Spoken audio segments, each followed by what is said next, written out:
Oh, people are coming in now.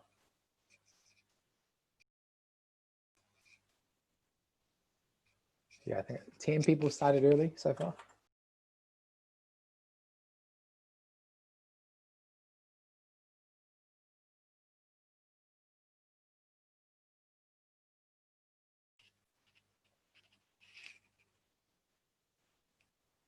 We're just going to give people a few more minutes to come on in. We're up to 15 people in so far.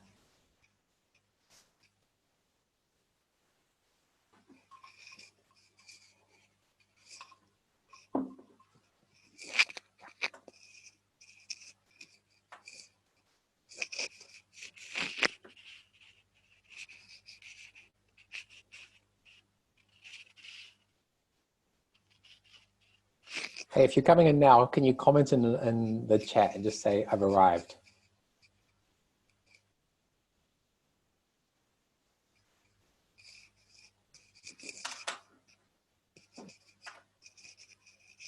Cool, we got one person through.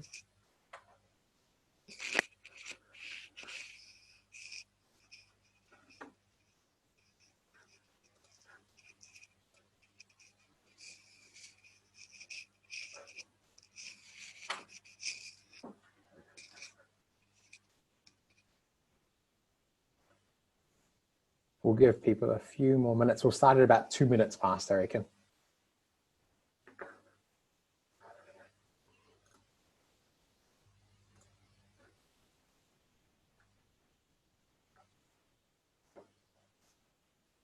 Oh, Steve, I've arrived. Bradley, I've arrived. Emily Smith, hey, I've arrived. Roman, how long is the webinar for? Is it recorded? Will I get a link?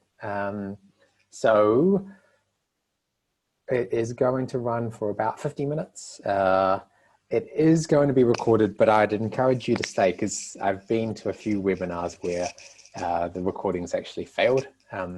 So better, if you're here already, you might as well stay.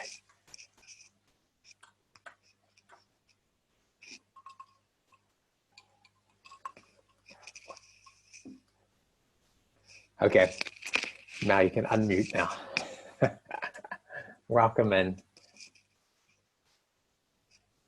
Can we hear you? Hello. Hello. Hi. Hey, so welcome to this Hotels Guide to Marketing webinar. I think I'm just going to kick off with a little bit of housekeeping before we started. So I want to introduce our first guest, Mel. Mel is the CEO of Local Crowd, a social media and marketing agency actually based in Australia, but she's currently in New Zealand. And she actually works with a few of you on this webinar. So you can say hi. Oh, hi everybody, sorry. And then obviously myself, I run the marketing here at Preno. And then Maggie, she's on our SDR team and she will be helping us. She's actually in our Auckland office, so she'll be helping us with the Q&A and chiming in if anyone asks any questions. Hi everyone from David.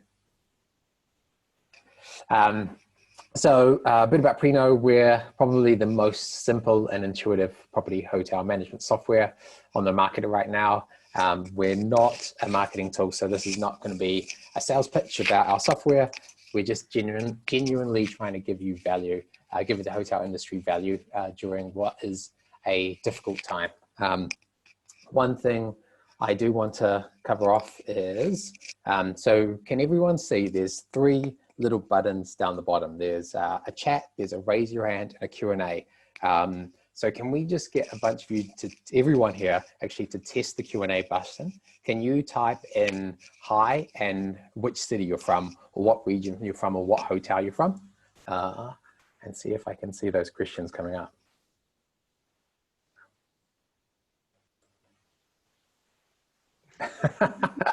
Some people wrote, actually, which city are you from?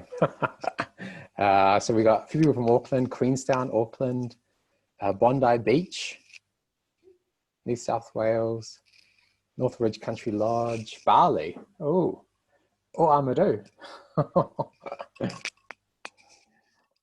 The South Island, I'm in Christchurch actually. Okay, cool. So cool. That's all working. If you come through, ask any other questions as we sort of go along. But yeah, we're going to kick off. So in this webinar, we're basically going to cover off what the impact COVID-19 has had on the hotel industry. So we've actually pulled a few stats out of our platform to see how a lot of our hotels are being impacted from it. We're going to cover off SEO and website content and how to use that to your advantage. We're going to cover off some strategies and tactics around using Instagram and Facebook to drive you more guests. We're going to talk about guest experiences and how you can kind of leverage that to drive word of mouth and more people staying. And then finally, we're going to cover off email marketing.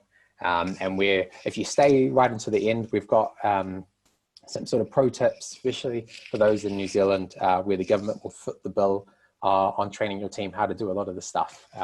So I'd encourage you to sort of stay to the end. So, and again, as we're sort of going through, Maggie from our team is going to be answering the questions. So if at any point you have any question, jump on there, type it in, and we can answer it live, or we can save them all to the end and answer them all in one go. But I want this to be a bit more of an interactive session. So comment and say hello and say lots of things in the sort of Q&A section. Yeah, so let's kick off. So hotel industry and COVID. So there's been a few big changes that we've seen. The biggest one that you all know about is it's all domestic tourism. So there's no more international travelers anymore. People can't fly outside their country. And this sort of comes with it a few advantages and a few disadvantages. One is the hotel guests who are local from your region often know a lot more about where they're traveling to. They've talked to a cousin or a friend or whoever, and so they know a bit more about the region. And a lot of them are driving down. Less of them are flying in. One of the challenges with that is these local tourists, what we're hearing is they like to complain. Actually, comment in this box if you are seeing a lot of people complaining. Or the other thing we're seeing is hotel guests asking for cheaper rates. So a lot of hotels are getting calls from Kiwis and Aussies who are local asking, hey, can I get a blah, blah, blah deal? So that's probably one of the big changes that you know about. The other big thing, when we pulled our data, we basically found out that there was a 7% increase in occupancy rate for July 2020 versus July last year. And so what we're seeing is more people are booking, but they're booking the cheaper rooms. They're booking at lower rates. And so revenue per booking is actually down. And so what that means is if people are booking the cheaper rooms, you've got to make up the revenue somehow. And so what you've got to do is start to upsell and cross-sell. I actually spoke to a hotel yesterday, and what they had was they knew that their cheapest rooms were selling like hotcakes. They were constantly selling out. And so what they would do is a couple of days before, they would upgrade a few people into their larger suites, and that would open up inventory on their cheapest rooms, and then those would again sell out. And so that was I think quite a cool tip from that hotel to make sure that their occupancy rate was really high, even though revenue rates were down. The other thing that we're seeing out here is that hotels are no longer, guests are no longer booking months in advance. If you think about it, you're not going to book a local holiday, next year. You're going to book it next week, especially with this whole COVID lockdown happening at the moment. People will basically be thinking about a holiday next week and then jumping in the car or jumping on a plane and doing it. So I was speaking to one hotel the other day, and they were freaking out because it was 3 weeks out from the school holidays, and they had no one. They had their school holiday not booked out, and so they were freaking out. They're like, "Oh my God, we're normally 80% full right now," and then 2 days out from school holidays, they were fully booked. And so what that showed was people are still booking, but they're waiting to the last minute. They're holding off because they're not sure where the lockdowns will happen. And so I think one of the learnings from that was just to have confidence that the bookings will come, but they might not come as in advance as you'd like. So those are the big, I guess, drivers we're seeing overall. Now let's jump into some of the ideas that you can do. So the first idea we're going to go through is this concept called SEO or website content. So can I get a show of hands? How many people actually know? Okay, my mic is rubbing up against. Cool, we've got a few hands on people knowing what SEO is. Okay, so what I sort of call SEO is about making sure when a guest or potential guest is looking for your hotel, they find you. And they're not finding Expedia or booking.com, they're finding you. Or it's about making sure when potential guests are looking for something in your area, they are also finding you.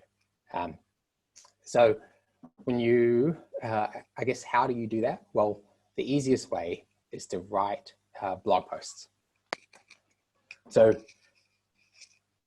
and actually, this is probably building on the idea that hotel local guests know a lot more about the local industry. So what you should be doing is writing content specifically for your town or city. So you know your area better than anyone else. Local tourists are looking for places to stay.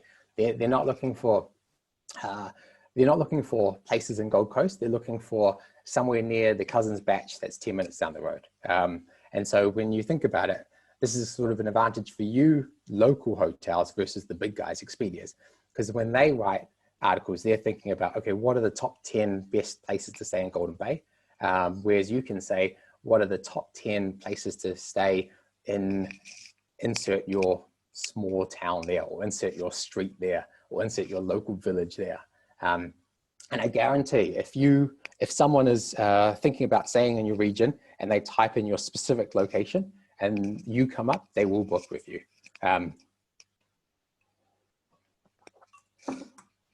So that's what I mean by sort of thinking about local. So the other thing you can do is think about like, you might only have, there might be in your village, say there's 6 hotels on that street in that region. Literally, just write a top 7 hotels insert your tiny little region there, and then pull in exactly the information that they have, that your other hotels in the region stay on their website. Just copy and paste it to your website. Change the wording slightly, put it in your language, put it in the way you guys would speak. And then I guarantee that after sort of doing that, people will find you. People will, if they're looking for it and they see a list of you and you're being honest about your competitors, chances are either they'll book with you or might book with your competitor, but they'll find you and they'll book with you or your competitor directly and not through booking.com. So here's some sort of tips for writing. And I think Mel actually has a client doing something similar, but what you could do is say there's 7 cafes in Sumner Beach, right? The top 7 cafes in Sumner Beach, and kind of just list them out, pull the information. Or if you want to be a bit more specific, you know, top unique, 10 unique hotels or motels near Bulai Heads. So literally just take what your other hotels in the region have said on their website. I mean, it's really simple to do these kind of articles. You just basically take what other companies have written, change it into your own words, add a little list, and bang, you start appearing on Google. So I'm going to hand it over to Mal now to go through social media. All right, I'm just going to swap the screens over so that you can see where I'm at. Just bear with me for 1 second. There we go. I saw there's a James while she's pulling it up. James just said he's seeing a lot fewer complaints from Kiwis, which is a good thing, but definitely a lot of them asking for discounts. Yeah. Right, so I'm going to take you through some really practical tips that you can apply to your social media pretty much the minute you get off this webinar. And hopefully you'll walk away with some ideas that are going to make your approach to social media a little bit less overwhelming and chore-like. So I guess the idea of managing and keeping social media up to date can be pretty overwhelming when you've got 1,000 other things you're supposed to be doing. And it can feel like a bit of a chore if it's something if you don't really enjoy doing it or you're not very confident doing it. But I guess the best way to think about it is it's just another way for you and another opportunity for you to communicate with your past and current and future guests. It really is just about showing people all the reasons why they need to visit where you are, where you're located in the world, and also why they need to specifically stay with you.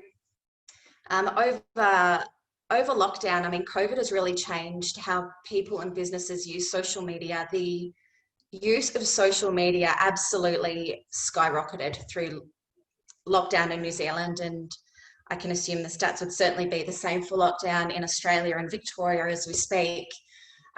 So I guess having that opportunity to still be able to communicate with people was and is going to be more important than ever.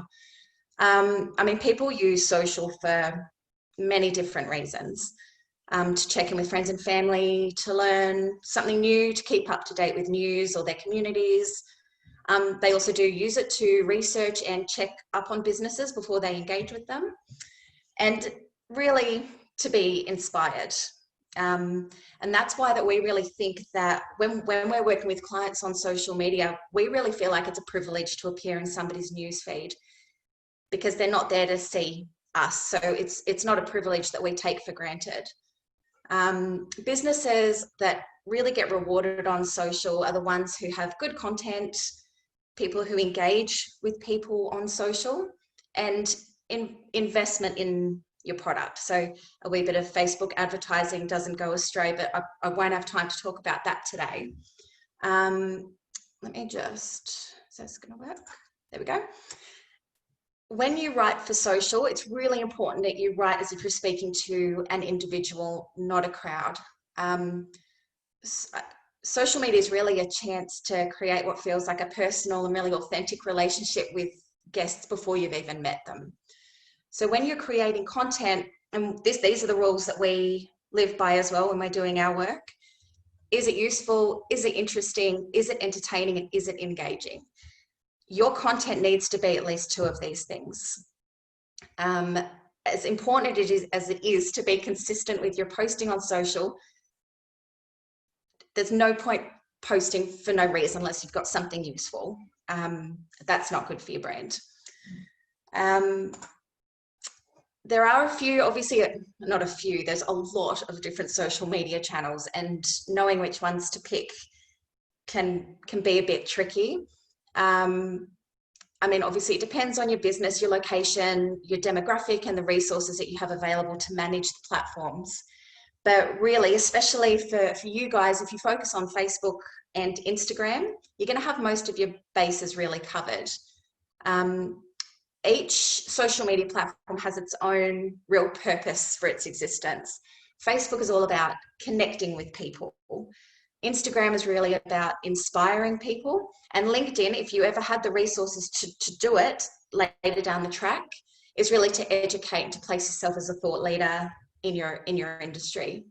So today I'm just going to cover off Facebook and Instagram, since they're the channels that most of you are probably already using, or that you will definitely be using after this webinar. There is a process to staying on top of it, and this is, when you sort of boil it down, this is what it looks like: plan, create, engage, report. Nothing that you probably don't already know. But really, especially in the planning phase, this is where we want to help you free up your time so that you've actually got more time to spend on your guests and working with people that are in your hotel. Really, the goal of trying to put aside a few hours each month to plan and schedule content can seem a little bit tricky, but it is worth it. And if you can put even 2 hours a month, sit down for 2 hours, plan some content out, and just schedule the content. Try and schedule a post for every couple of days. Now, what this will do, it really takes the pressure off you having to scramble every day to think of something new to post. Because what this inevitably leads to is nothing getting posted. And before you know it, it'll be weeks and months go by and you haven't managed to post anything on social, because it's something that just gets put to the bottom of the list on a day-to-day basis. And I know you've all been there because it happens to me and I do this for a living. So if you do have regular and consistent posts already scheduled, you don't even have to think about it. But then every day, if you see something that inspires you, or if you see something really cool, you're free to just post stuff and you don't have to really think about it because you're on top of it already. So it does make social media a little bit more fun to do, and it should be fun. The next step in the process is the creating step. And look, coming up with ideas for posts and content, I know is easier said than done. Putting time aside to plan, that's the easier bit. It's actually the sitting down and coming up with the ideas where it really starts to come undone.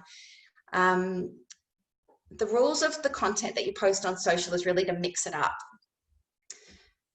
Facebook is really driven by the copy that you write, and Instagram is a little different because it's image-led, and that goes back to the different ways that people use the platforms.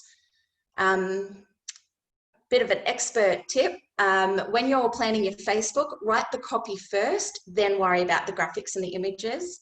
When you're doing your Instagram, choose the image first and worry about your copy second.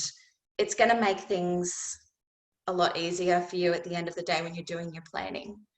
Now, one thing I really, actually I forgot to mention, don't get too hung up on having the most perfectly, beautifully created Instagram feed. You don't need to do that. Often the most engaging businesses are the ones that have kind of more organic feeds that look a bit more authentic. Try and keep the look and feel consistent, but definitely don't worry about making it perfect. That is not the point. And I'll talk about Canva and Creator Studio in a minute, but I really wanted you guys to walk away with something that you can implement straight away when you leave here today. So what I've just done is pulled together 15 different posts that you can use now. Maybe, I guess, I'm not sure the best way to get this to you guys in an easy way, but if you contact the guys at Preno, I'm sure they'll be happy to pass on this slide to everybody.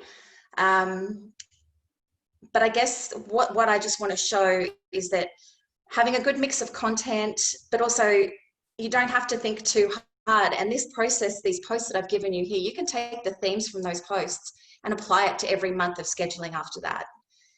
So it will take the pressure off, I suppose, when it comes to the planning.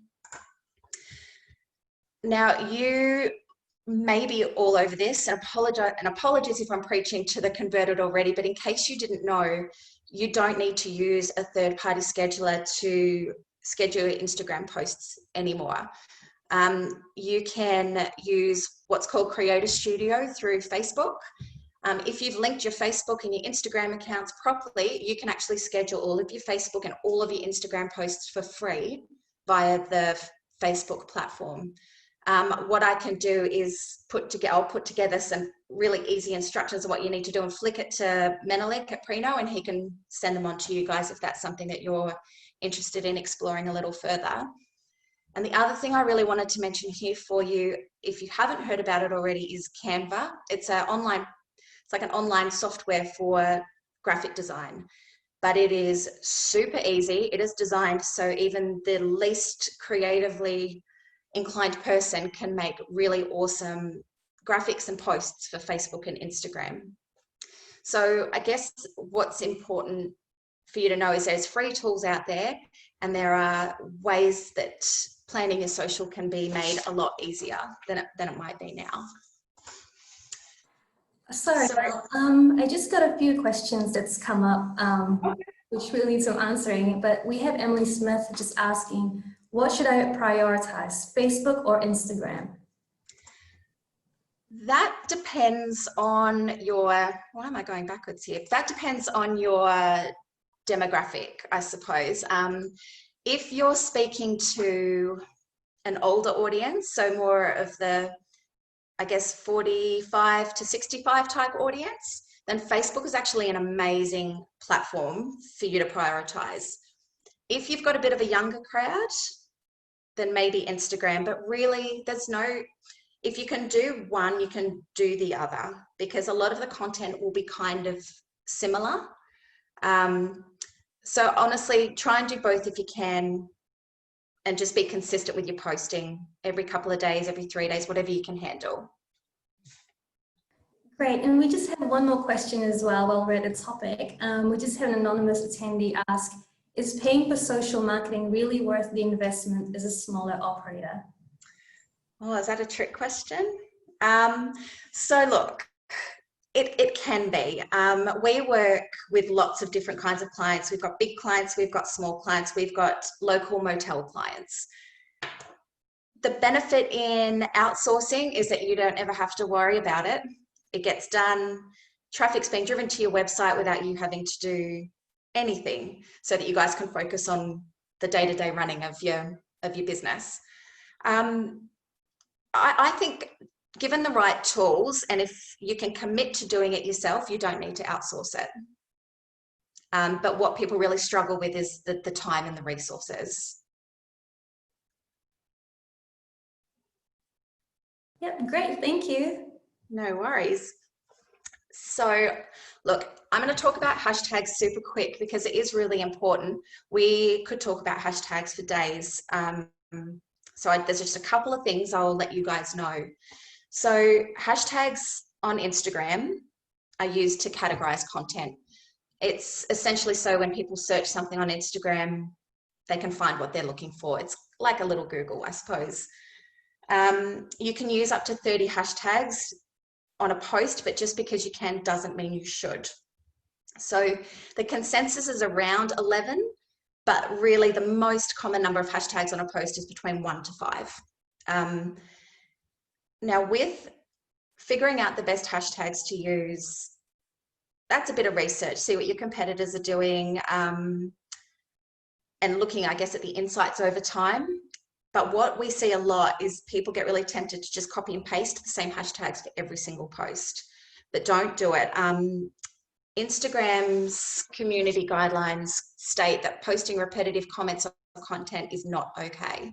So if you use the same hashtags for every single post, your content will be, well, Instagram will punish you for that. So don't do it. It's not about getting seen by a lot of people, it's about getting seen by the right people. So when you use your hashtags, make sure they're super relevant to the content on the post. I'm happy to answer any other questions about hashtags, but I might just keep moving on because I am conscious of time.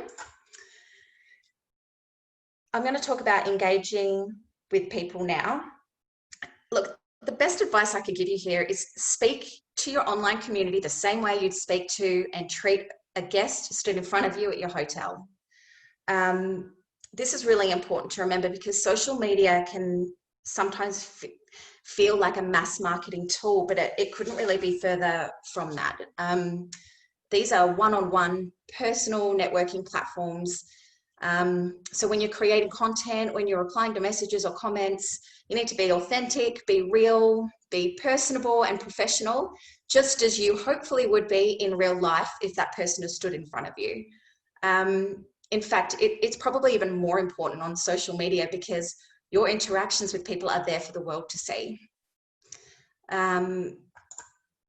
So engagement this is really where all the work happens. And this is another reason that actually people do sometimes outsource this work, because this is the part of the process that kind of gets forgotten, but it's actually the most important if you want your content to work on social. So engage. I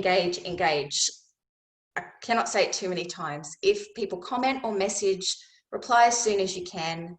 And this goes back to what I mentioned earlier about social media rewarding those who engage with people on their pages. If someone's taken the time out of their day to contact you, engage with your accounts or your content, or leave feedback, then the least you can do is get back to them and quickly.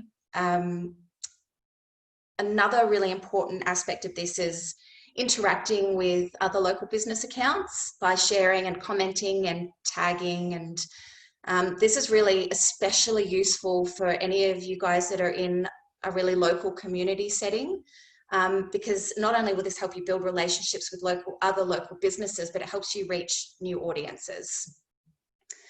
The key really to engagement is to be prompt, authentic, friendly, and professional and honest. Well, to a point. Now, I always get asked this question when I'm talking about social. From time to time, you may encounter trolls on your social, or you might get negative feedback. Now, how you handle this will always depend on the situation, but never, ever, ever react in the moment based on emotion alone. Past, current, and future guests will be looking to see how you handle this as an indicator of your customer service, really. So actually, how you handle the negative stuff on social can be more of a determining factor as to whether someone will stay with you than how you handle the positive stuff.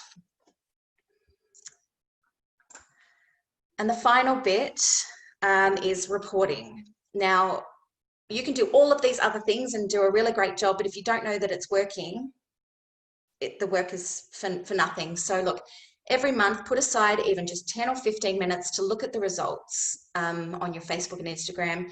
This is really going to tell you whether your content is hitting the mark, and it'll help you figure out what kind of content to create more of or what to stop doing. I guess it all just, ties in to make sure that you are not wasting your time on these platforms. So I guess in a nutshell, social is such an awesome, often free way for you to reach new guests and to retain the guests that you've already welcomed into your hotels. So at the end of the day, just do what you can, keep it consistent, and try and have some fun doing it, because it is supposed to be fun. It's supposed to be fun for you, and it's supposed to be fun for the people that you're interacting with on the other end. The end. Great, thank you, Mel. I just have a couple more questions. Has just asked, since you already mentioned about FB Creator Studio, can we move away from Hootsuite? If you're only managing one business social media channels, 100%, I wouldn't spend the money. Cool. And I just have one more question from James. Can you talk about Facebook pixels and how to use them? Oh, that honestly is a complete topic in itself. So if your Facebook pixels ties into your Facebook advertising, I don't think we have time to even touch on that today, but I might be able to flick through some info to Menelik and the team at Preno that they might be able to forward on to you if you're specifically interested in that. Great, thank you, Mel. No worries. And I was just going to add, if there's any more, because I see there's a few other questions coming through. If you've got any more questions on social, we do have more time at the end where we can answer more of these questions. So keep them coming through. It's really good to see. But I'm going to go over, we've kind of got a few more things to cover off, and then we'll jump into the Q&A section.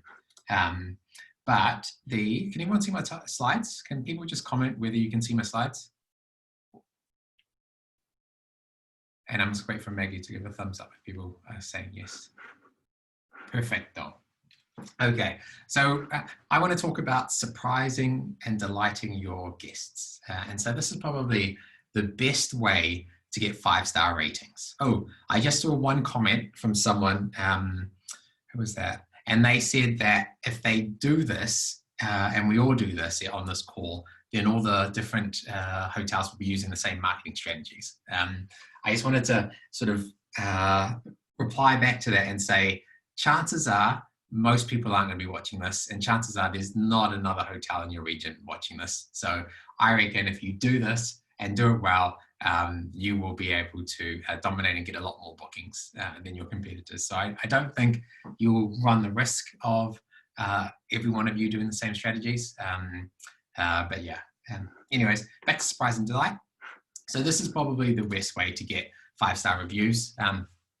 And the way you sort of do that is one, you need a way to identify on your dashboard which of your guests are returning. And then as soon as you find a returning guest, roll out the red carpet. So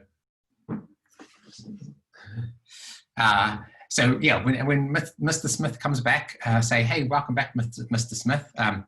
One tip that I thought would be quite a good one, is if you see a returning guest come back for the second time, say, hey, and if you've got a coffee machine in your hotel, say, hey, we're giving free coffee to all of the guests, all of our returning guests who've stayed with us before. Would you like a flat white delivered to you at 8:30 tomorrow morning? Especially if you do that when there's a big line and there's a bunch of new people coming to your hotel. They will overhear that and think, oh my God, this hotel is so kind to its returning guests. And that just a little subtle touch, I mean, it won't cost you anything, a free coffee and someone's time to just kind of walk over and deliver it. But it will make a huge difference to that person's stay, and probably increase the likelihood that they'll give you a 5-star review or 10 out of 10 review on whatever platforms you follow. The next tip, and this is kind of building on what we discussed before, is just giving people free upgrades.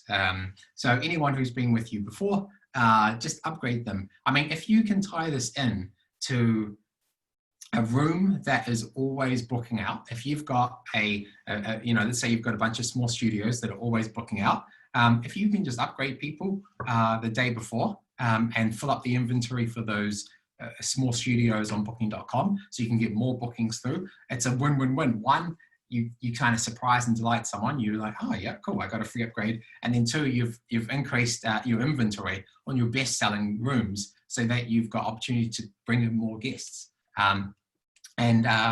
Yeah, so, and by the way, I wanted to say the screenshot that you're sort of looking at here, we do have a few customers on here, but this is literally how you would drag and drop or upgrade someone within the Preno platform. The other thing that is important with surprising and delighting your guests is just adding in guest notes. So adding in little things that you want to remember each time they come in. Like, for example, if it's someone who comes in once a year to visit their grandparents, add that in so that you can remember it for next time. Or let's say they like soy milk instead of normal blue top milk. If a month later they come back and visit and you say, hey, Mr. Smith, we've put soy milk in your room like you wanted last time. Like, that subtle touch there would make a huge difference to them, and it'll make them go, oh my God, I love this place. I don't know how they remembered it. And it'll just make people feel really good. You can add little notes to the sort of housekeeping so that they remember to do that sort of stuff. But those subtle touches, they cost you nothing, but make a huge difference to the guest experience. The other thing that we can kind of talk about is collaborations with local businesses. So when we earlier talked about, what's happening because of local tourism, in that they are booking cheaper hotels or cheaper rooms, or they're looking for cheaper deals. If you can collaborate with some of your local businesses and put together a package deal, that's a way of you getting that extra revenue that you might not have otherwise done. So chances are there's probably a few coffee bars, bowling alleys, or something down the road. Go visit them and go say, hey, look, we get about 50 guests a month coming through us. We'd love to just include you on a package or an email or something. I mean, that's free marketing for that company, for one, so they're not going to say no. And then two, you can clip the ticket along the way. And so I've given you a few examples. If there's a museum down the road, go in and make it, say, hey, look, do you want to give every one of my guests 10% off? And then, we get 5% of that. I'm sure they'll say yes, especially during what is a difficult time for not just hotels, but all these other businesses. And so I think one pro tip, or one thing that I do want to say, can everyone comment who uses Xero here? Can you add in the questions whether you use Xero or not? Because one of the things that is super good about the sort of Preno and Xero integration is that you can line item these in your Xero account So you can see how many of each of these packages you sort of sold each month. And then you can kind of look back at the performance and see, okay, how good was I performing or how badly was I performing? The final thing we're sort of going to touch on is email marketing. And there's kind of two simple tricks in here around email automation that I think would really help. I mean, if you think about Qantas and Air New Zealand and all the big guys, they all use email marketing, but a lot of small companies don't. And as a hotel, you're getting tons of people through every single month. So it's a good opportunity to sort of email them. And when you've booked at a hotel, chances are you're going to open the email from that hotel.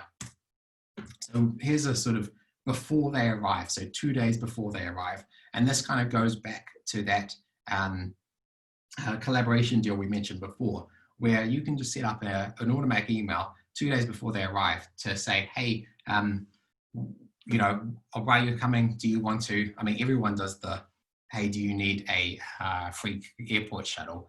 But this is where you could add in your collaboration with some of the cafes or the bars down the road. Hey, special deal before you arrive, you can get 15% off or $3 coffee each morning, or whatever you do, whatever you package up with the local businesses. But that's, you know, if you're, for example, sending out 10 of those, or say you're checking in 10 or so people a week, if you just get one of those people to agree to this is, I mean, that's extra revenue that you never even accounted for. And so, I mean, I can't see why you wouldn't do that. The second one, and I told this to a hotel yesterday, and I was surprised. I thought more hotels would be doing this, but they thought it was a great idea. And it was basically the 2 days after they leave, send them an email saying, hey, do you want 15% off your next visit? Chances are they'll remember that. And then, you know, a month later or a year later or whatever, if you add in a note, hey, on your next visit, don't, you know, you're going to pay booking.com 15% already. So, hey, on your next visit, give us a call and we'll give you 15% off. I mean, that in itself, I mean, they'll probably forward it on to a friend or someone else if they think, oh, I probably can't go holiday there for a while, but they'll probably forward it on to someone else. And that, I mean, that's just word of mouth effectively for you guys. So that is it, I guess. We've come to the end and we're almost on time, basically. There's a few other things we wanted to cover off. One, before we get to the questions section, I know we didn't cover off, or we covered off quickly a lot of these things. So we do have a resource section on our website, a bunch of blog articles. One of the ones we just recently published was how to respond to negative reviews on when someone gives you a negative review. How do you actually come back to that and respond to that and turn that into a positive? And so that's an interesting read that's worth sort of looking at. The other thing, and this is probably more in line with or more beneficial to our Kiwi people on the webinar, but I think there are equivalents in Australia. So the New Zealand government is, they call it capability vouchers, but they're basically footing the bill to teach your company and your team to do a lot of this stuff. So they'll bring in experts to actually help your business, and you don't have to pay a cent. And so I would encourage if anyone here hasn't used that, you know, reach out to whoever you know at NZTE or Australian. I don't know which states in Australia do it. I think a few do have something similar. But yeah, reach out, see if you can get, I think it's about $5,000 or $10,000 worth of free training you can get from them. And then the final one here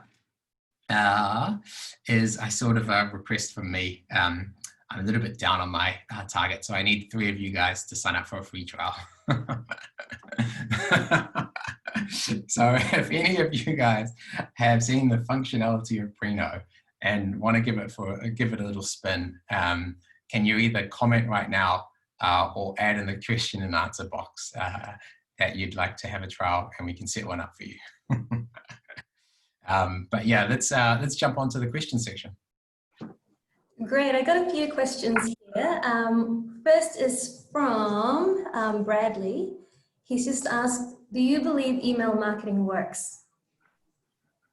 Yes. Yeah, 100%. If you have a database and you're not using it, it's a real wasted opportunity, because the difference with Facebook is you have to pay for your advertising. When you've got a database, that's an owned asset. So if you can be emailing those people on the regular, then that's another touch point that your business has, that you'll have with your guests, that you wouldn't have to pay for because you already own it. So do not forget to do email marketing. It definitely works. Great, I thanks. would just And add to that. It's sort of a numbers game. If you've got 10 people or 100 people coming through every month, you just need one or two of them to say yes to a deal, and that's extra revenue you never accounted for. David just asked in the comments, can you use Preno to automate some of this email marketing? And yes, you can set up automatic emails within Preno to automatically email your guests. And great, just one more question from David as well. Can we email all the guests at the same time using Preno? Oh, all your guests at the same time. I don't think you can batch email. Someone on Maggie's end is going to have to tell me the answer to that one, because I actually don't know, but I don't believe so.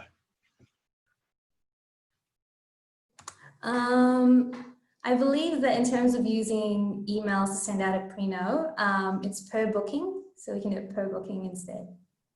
I hope that answers your question, David. But I guess with David, what you would want to do is you'd want to set up a rule where 2 days before they arrive, they get an email, and then that would be, I guess, much more tailored. If you did want to send big batch database emails, you can sign up for a MailChimp account for free, up to 2,000 contacts.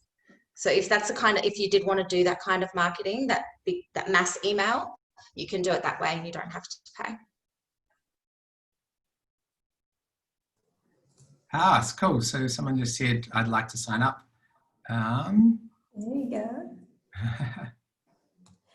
Awesome. I just got a question from James as well. Since most of our past guests have been international and we are now limited to domestic travelers, what good is email marketing when the people we'd be writing to can't come?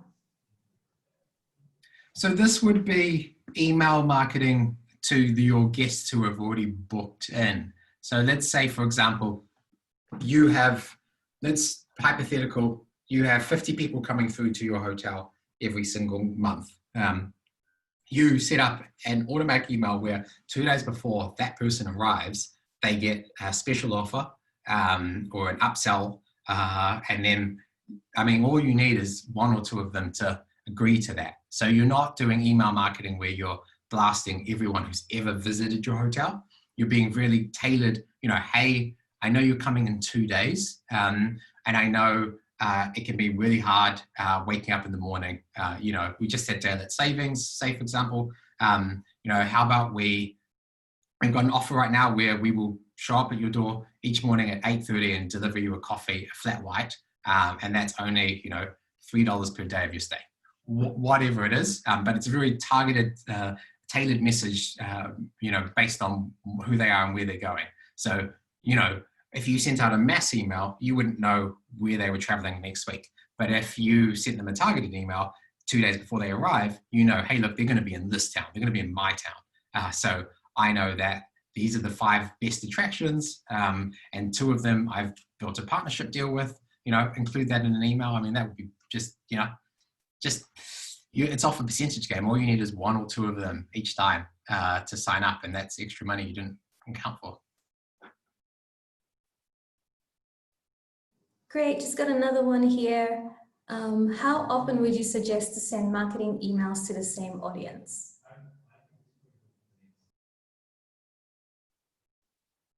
I'll let you answer that, Mel. Do you want me to answer that? So we usually keep it to about, again, it depends on your product and what you've got to say. 1 a month can do the trick.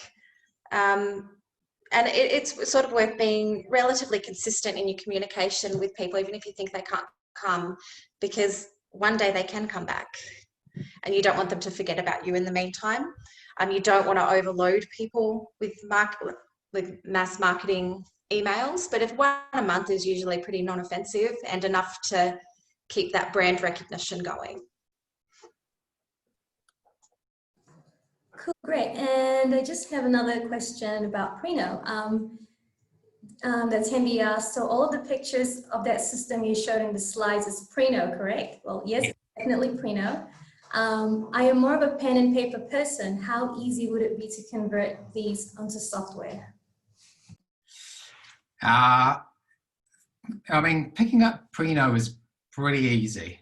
We are very intuitive. Our software was actually built by ex-hotelier. So Amelia, who is in the background somewhere, used to actually own a hotel down in Queenstown. And so one of the frustrations she had was just the fact that none of the systems were intuitive and easy to use. And it was so much easier probably to use a piece of paper and a pen, because you can just create your own system. So I'm pretty sure this will be easier than using a piece of paper and a pen, but then you get so many more benefits, like the email marketing, probably like reporting, having a clear, up-to-date understanding of how many bookings you've got, how you compared to last year. Being able to pull that information out quickly would save you a ton of time. I mean, I'm sure you probably couldn't calculate it with a pen and a piece of paper. But yeah, I would say comment or something, or sign up for a free trial now. We can show it to you. Yeah, you've got nothing to lose, I suppose. Oh, is it okay? So just a quick question. Who's here to the end? Can I get a show of hands, or people comment and just say end if you're still here?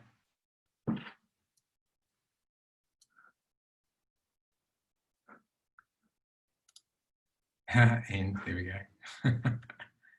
Nice. Cool. Okay, so there we go.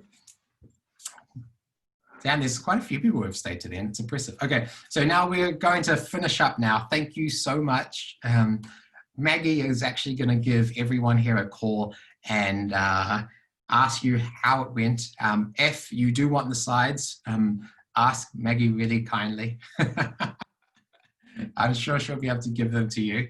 And if there's anything else you need or want help with, reach out.